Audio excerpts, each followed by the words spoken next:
If I'd just ignored the scratching, if I'd stayed under my duvet like any sane person would, I wouldn't be telling you this. But the scratching wasn't the worst part. The worst part was the weight. The slow, deliberate creak of the floorboards directly outside my bedroom door, as if something impossibly heavy was settling itself down, waiting.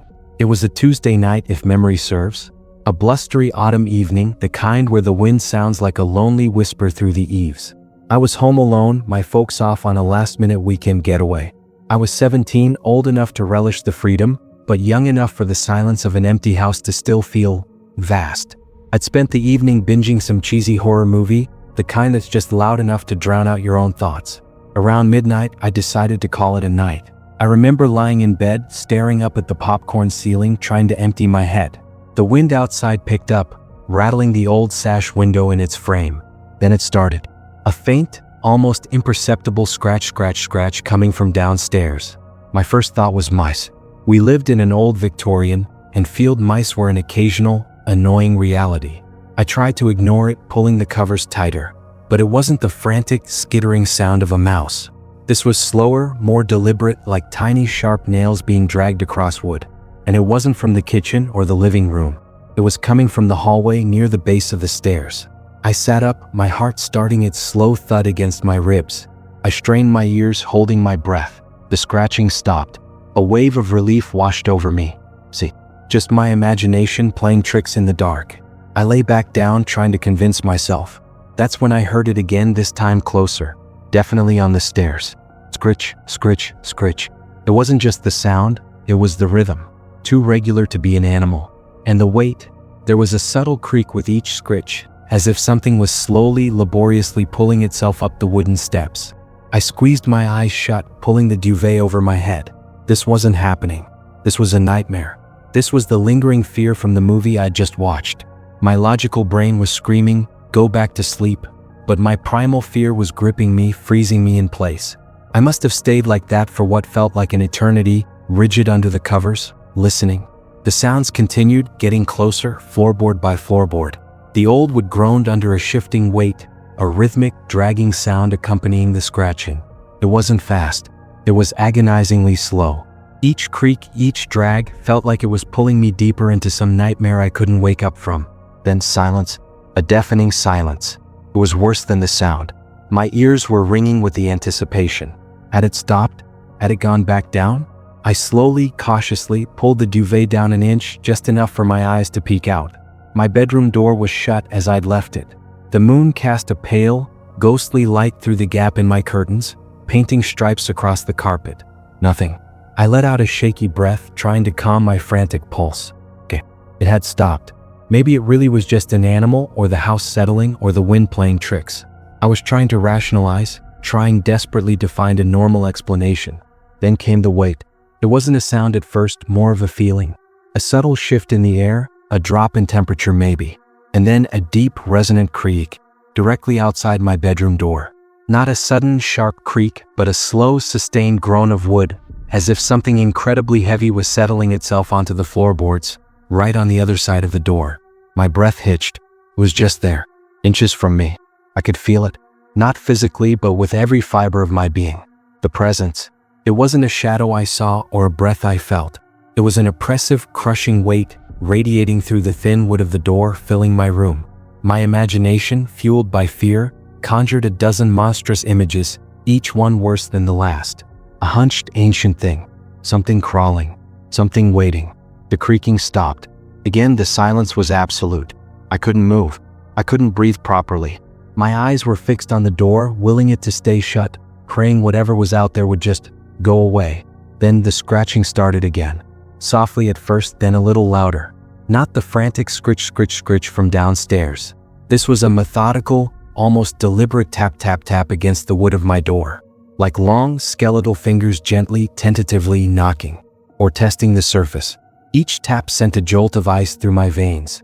It wasn't aggressive, not violent. It was curious, and that was almost worse. I remembered my dad's words, drilled into me since I was a kid.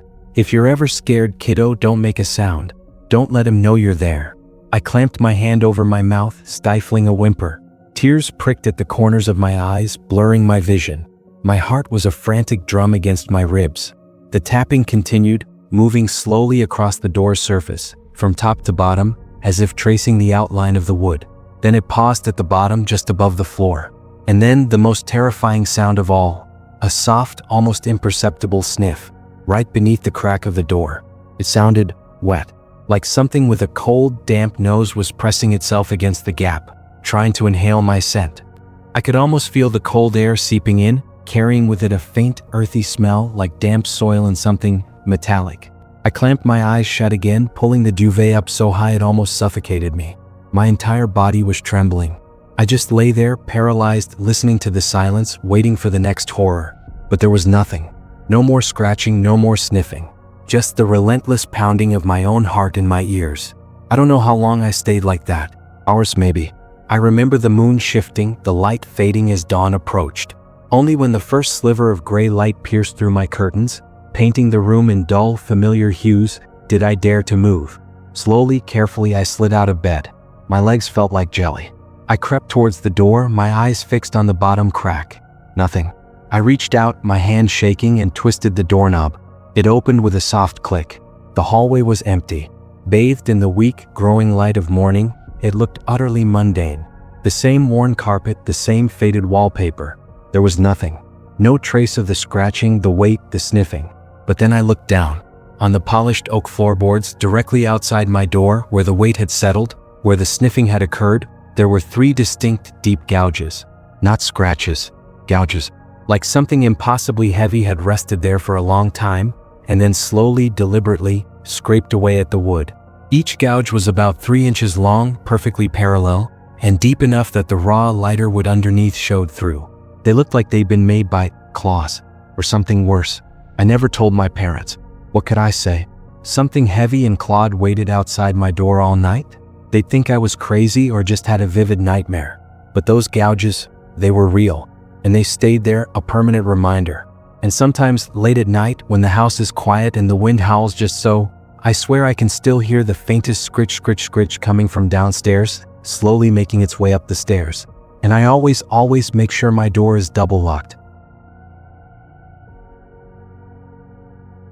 At 3:14 a.m., the bell rang.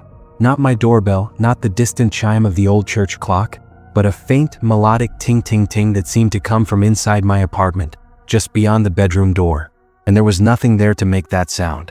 This happened to me a few years back, when I was living in a rather nondescript apartment building on the outskirts of the city. It was one of those converted industrial spaces, high ceilings, exposed brick, big drafty windows. I was a freelance graphic designer, so my hours were fluid. Often, I'd find myself working late into the night, fueled by coffee and the quiet hum of my computer. One night, like many others, I was deep into a project, battling a particularly stubborn client revision. It was past 3 in the morning, and the world outside my window was utterly still. No traffic, no sirens, just the occasional murmur of the wind against the glass. The apartment was silent, save for the click of my mouse and the soft whir of my laptop fan. Then it started. A faint, almost musical ting-ting-ting. It wasn't loud.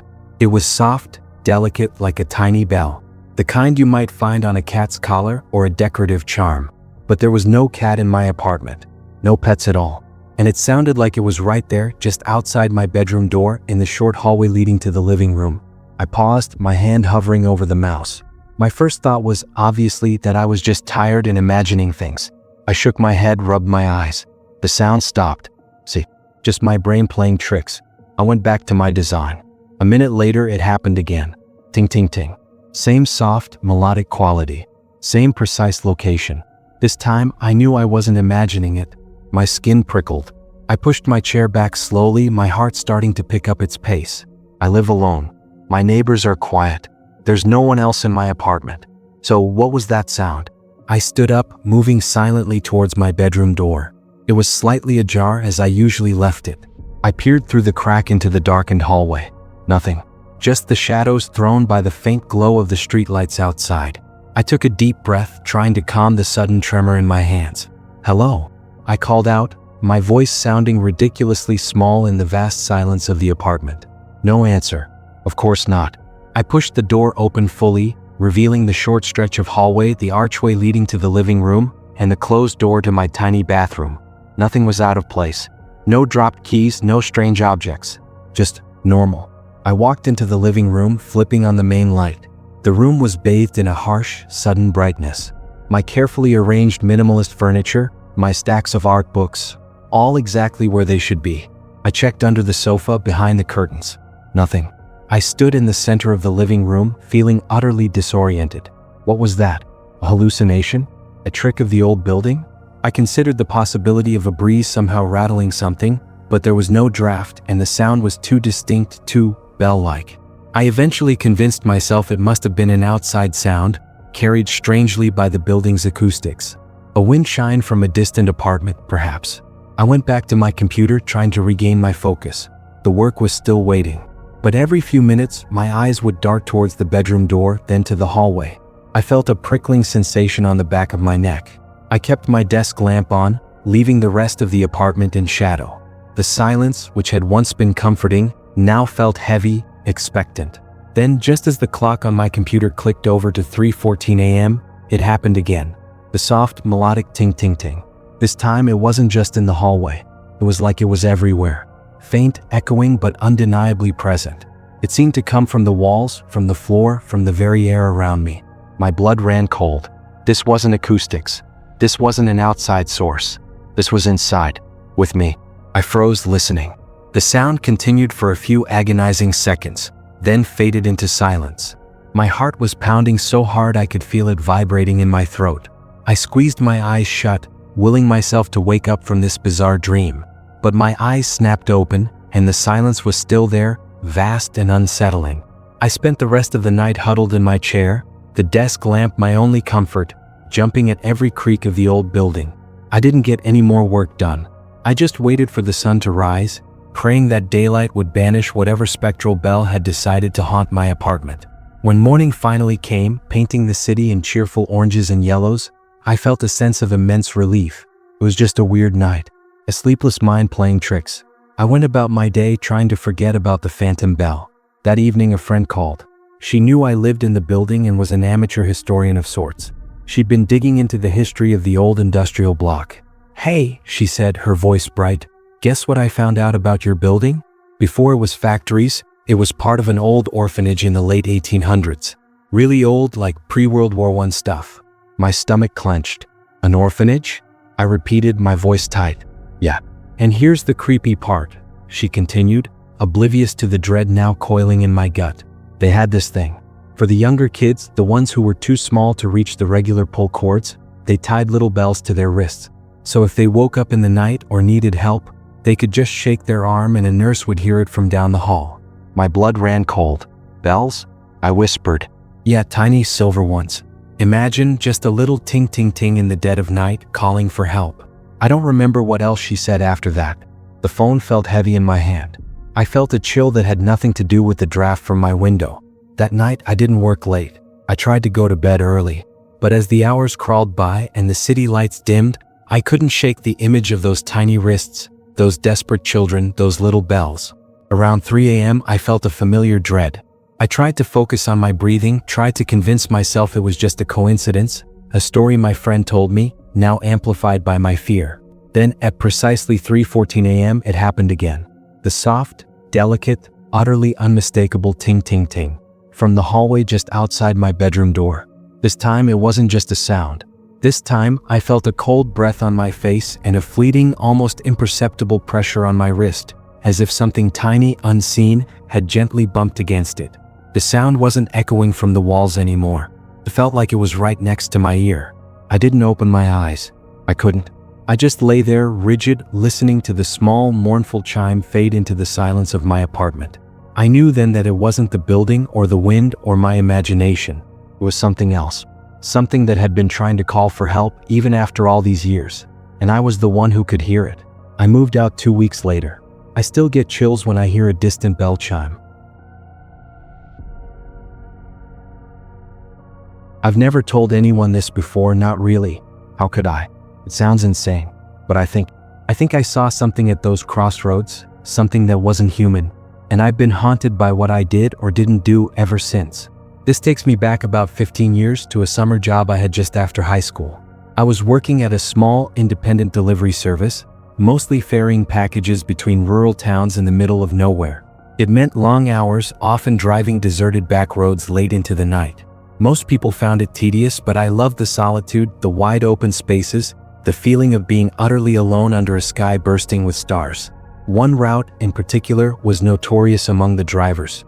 It involved a stretch of road known as Blackwood's Way, a winding, unlit ribbon of asphalt that cut through dense forest for miles, eventually leading to a cluster of forgotten farmhouses. The creepiest part of Blackwood's Way was a set of old, unmarked crossroads. No streetlights, no signs, just four equal arms disappearing into the inky blackness. Drivers would often joke about it, saying it was where deals were made, or where things came out to play. I usually just laughed it off. Until one night. It was close to 2 a.m. I was on my last delivery of the day, making my way down Blackwood's Way. The air conditioning in my old beat-up van had died weeks ago, so I had the windows down, letting the cool night air rush in. The forest pressed in on both sides, a solid wall of darkness, broken only by the tunnel of my headlights. The usual quiet hum of the engine, the distant chirping of crickets, that was it. Then I reached the crossroads. As my headlights swept across the intersection, I saw him. Standing perfectly still in the very center of the crossroads, facing my van, was a figure. It wasn't an animal. It was too tall, too slender. And it was wearing what looked like a dark, old-fashioned suit. Not a modern suit, but something from another era, the kind you see in sepia-toned photos. A long, trench coat-like jacket, trousers that were slightly too wide. My foot instinctively went to the brake. I slowed down, my mind trying to process what I was seeing. Who would be standing out here in the middle of nowhere at 2 a.m. dressed like that? As I got closer, the details started to resolve themselves and my blood turned to ice. The figure was incredibly thin, almost skeletal. Its posture was stiff, unnaturally so, like a mannequin. And its face, that's what truly broke me. It wasn't a face. Not really. It was smooth, featureless. Like a perfectly blank canvas stretched over a human skull. No eyes, no nose, no mouth. Just an expanse of pale, almost luminous skin where features should have been. The head was bald, reflecting the faint glow of my headlights like polished bone. I slammed on the brakes, the tires squealing on the gravel. My van skidded to a halt about 50 feet from the figure. My heart was hammering against my ribs, a frantic drumbeat of pure terror. My breath hitched in my throat. I just stared, and the figure just stood there, utterly motionless, facing me. It wasn't menacing, not in an aggressive way. It was just present, a silent, unblinking sentinel in the middle of the desolation. I wanted to drive away. Every cell in my body was screaming at me to floor it, to get out of there. But I couldn't move. I was paralyzed, caught in the beam of my own headlights, like a deer caught by a hunter. The silence was profound. No crickets anymore. No wind. Just the faint ticking of my cooling engine and the sound of my own ragged breathing. Then, very slowly, almost imperceptibly, the figure began to move its head. Not a sudden jerk, but a slow, deliberate tilt, first to the left, then to the right, as if it were observing the world around it, taking everything in. Even without eyes, I felt like it was seeing me, observing me. A cold dread seeped into my bones. This wasn't a prank. This wasn't some drunk person. This was something else. Something profoundly wrong. And then it lifted its right arm. Again, the movement was slow, deliberate, unnaturally smooth. The arm extended directly towards my van, palm open as if offering something, or asking for something. The hand, too, was featureless, smooth, almost too long. A wave of primal fear washed over me. I finally broke free of my paralysis. My hand fumbled for the gear stick, slammed it into reverse. I looked over my shoulder, desperate to get away, to just put distance between myself and that thing. But as I looked back, the figure was no longer just standing there. It was moving. Not walking, not running. It was gliding. Smoothly, effortlessly, it began to move towards my van. And it was fast. Too fast. Panic seized me. I threw the van into drive, stomped on the gas pedal. The tires spun, spraying gravel, and the old van lurched forward. I didn't look back. I just drove. I drove faster than I ever had down Blackwood's Way, the trees blurring into a dark green smear, my heart still trying to claw its way out of my chest. I didn't stop until I reached the next town, a small cluster of houses with a single gas station. I pulled over, shaking, my hands white-knuckled on the steering wheel. I checked my rearview mirror, expecting to see it there in my backseat in the darkness. But there was nothing, just the empty road behind me. I never told anyone what I saw. Not really. I eventually quit that job. I couldn't bring myself to drive Blackwood's Way again, especially not after dark. For years, the image of that blank, pale face, that outstretched, featureless hand haunted my nightmares. But the thing is, it wasn't just the fear. It was the question that followed me. What if it wasn't trying to hurt me? What if it was just asking for help? What if it was lost? What if that outstretched hand was offering something, not threatening? What if it was a desperate plea from something truly alone, truly abandoned in the desolate heart of those crossroads? The longer I've lived, the more I've thought about it. The suit, the old-fashioned style, the crossroads. It all felt like something from an old legend, a folk tale about deals and meetings in desolate places. And I just drove away. I didn't even consider it. I let fear override everything. And sometimes late at night, when the world is quiet and I'm alone with my thoughts, I still wonder, what was it? And what would have happened if I just stayed? If I dared to look closer to see what it was holding or what it wanted? Did I miss something profound, something terrifying, or something terribly sad? I'll never know. But the guilt, the lingering question of what I abandoned there in the dark, still sits with me. And I'm convinced that in some way I'm still paying for it. For turning away from something that simply existed, silent and unseen, at those desolate crossroads.